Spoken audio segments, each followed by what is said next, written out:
no, no, hey, no, no, no, hey, no, no, no, hey, hey, no. Hey, good morning. So we are here in Penang and it's day 6 of our trip. Another 3 or 4 days to go. Let me quickly show you the view from the room. So this is the view. If you can see, there are some mountain ranges at the back. There are some hills. And then these are apartment buildings, I guess, right? And then there, I'm not sure if you can see, is the sea. Right, it's just a few blocks away from here. Actually, you can see the beach clearly from where the lift is. I'll show that to you as well. But other than that, today's plan is that right now it's about 9 a.m. We are heading to a place called Penang Hill. There's a train ride, a tram ride that takes you up that hill, and then there is a temple there, and it's supposed to be a very scenic place, and there are a few other activities to do there. And then in the evening, we are headed to a place called the Top. It's like a high-rise building, and right from the top, you can get a bird's eye view of the entire city. It's going to be a bit of challenge for me because I have a fear of heights, and this is unlike the other building like the Petronas Tower and all of that, which was covered. This is supposed to be open and it's like an arch. That's something that I'm not looking forward to, but that was one of the most recommended things to do here in Penang. And in the same building, they have some other activities as well, some Dinosaur Park and stuff like that. So that's also something that we are hoping to explore. And that's the plan for today. Hope it doesn't rain today like it did yesterday. And hope to have a great day. Stick with us for the rest of the trip.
What is this?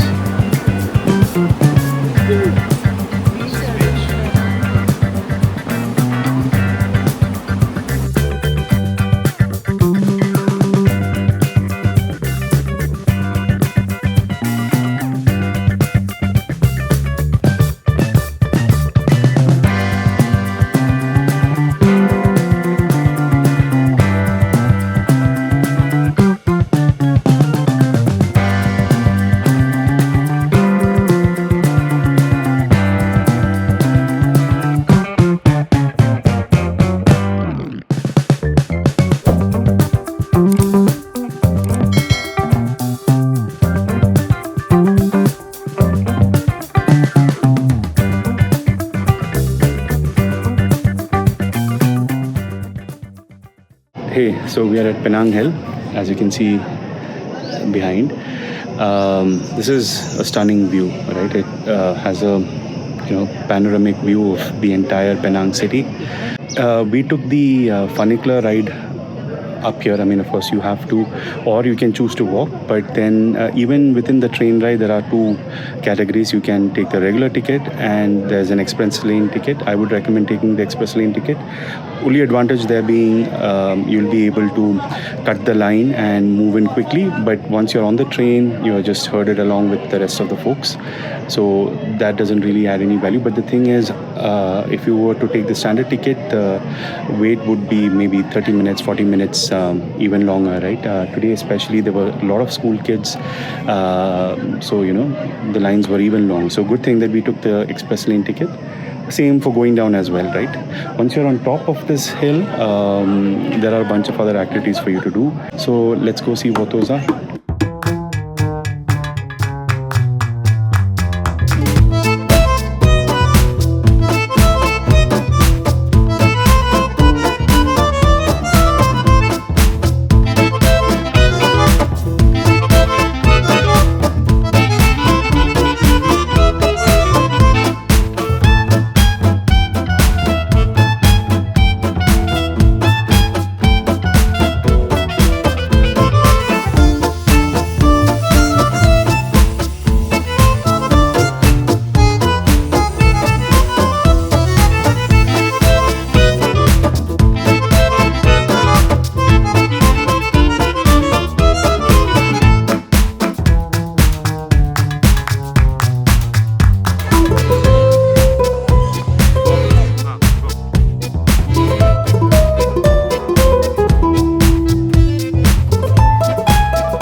Welcome to the Jurassic Research Center. I have spent my entire life traveling the world. In the world and in Malaysia, we have actually found a Spinosaurus tooth fossil in the state of Penang in 2014, which means that it's the first ever dinosaur discovered right here in Malaysia. Now the Spinosaurus itself spans up to to around 80 meters long, also known as the crested-shaped lizard, where they have this very large crested-shaped horn at the back of their head used to protect themselves. Well, Sue T-Rex fossil after the name Sue Henriksen, which the runner who found the dinosaur itself, where she and her company found more than 90% of the fossil around in the gallery right over here. And if you watch the video right over here, we know that the dinosaurs had been extinct around 47 to 45 million years ago. Right here, but at the same time, a lot of it are missing. And that is due to the fact that when the dinosaur died, those bones, according to the body itself, decayed over time and disappeared inside of the land.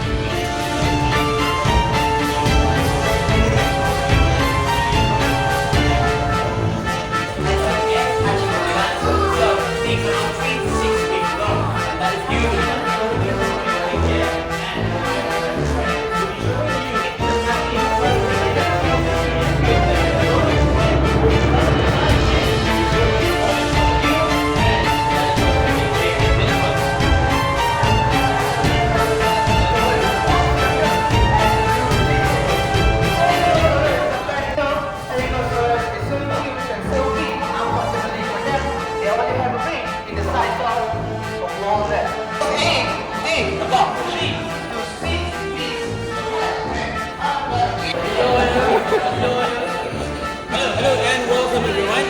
So what I'm holding right over here is the baby dinosaur called as baby Chi-Chi. And touch.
A tip for you, if you're visiting the top, then this Dinosaur Research Center is one attraction that you might want to give a miss. It costs a lot of money, but it's actually not really worth it.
are three attractions here at the top. Right? One is the Skywalk, which closes at about 7 or 6 p.m. And there is the Observation Deck and the Rainbow Skywalk. So only Smriti could do the Skywalk because Ayan was apparently 10 centimeters short for the walk, and I was overweight. The maximum weight allowed was 110 and 100, and apparently I weighed 110, even though I know I'm overweight, but it's at least 5 kgs more, right? I mean, Ayan weighs about 15 kgs, but he weighed about 20 kgs, right? So same with Smriti as well. So they intentionally bump up 5 kgs, right? So I was not allowed on the Skywalk, neither was Ayan. So that's the reason only Smriti did. And in fact, I did see much heavier people. Maybe they might weigh less, and I did see smaller kids. Malay kids, right? I mean, so I don't know if it's a regional bias or whatever it is, but the guy did not allow us, whereas he did allow a few others. Anyway, there was nothing we could do about it because we didn't know about all of these rules when we took the ticket. We took it from Fluke. We only got to know about these restrictions once we went to exchange our voucher for a ticket here at the counter.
So we're done with the top and we are headed for dinner now. As you saw, like I mentioned earlier, the sky bridge is something that I and Ayan couldn't do. Fully Smriti could do because of my weight and his height. And then the observation deck was the area that we were in. We didn't even realize it. And the other thing, the last and the third thing was the Skywalk, Rainbow Skywalk, which was not bad. It was actually a pleasant atmosphere. It was about to rain, right? So that was, we spent some time there, had some ice cream, had some drinks. So it was pretty interesting. But honestly, if you ask me, I feel ripped off. Because, had we known before booking the tickets that, there were these weight restrictions and height restrictions, I would not have booked it as a package. I would have booked them as individual tickets. And the dinosaur theme thing, right? There was also a package where you can pay 128 ringgits or something for the entire 13 attractions that are there inside the tom. Inside that same building, right? We ended up paying about 2/3 that, for that top experience. The observation deck and all of that. Anyway, if you're trying to book these tickets, I would recommend not booking on Klook rather coming here to the site and booking them in person. I think that would work out to be much cheaper. There weren't any lines, even though there were some people. If you come on a weekday, I don't think getting a ticket should be a problem. And pay 120 ringgits for the entire 13, 14 attractions, right? That would be a better bet, if you ask me.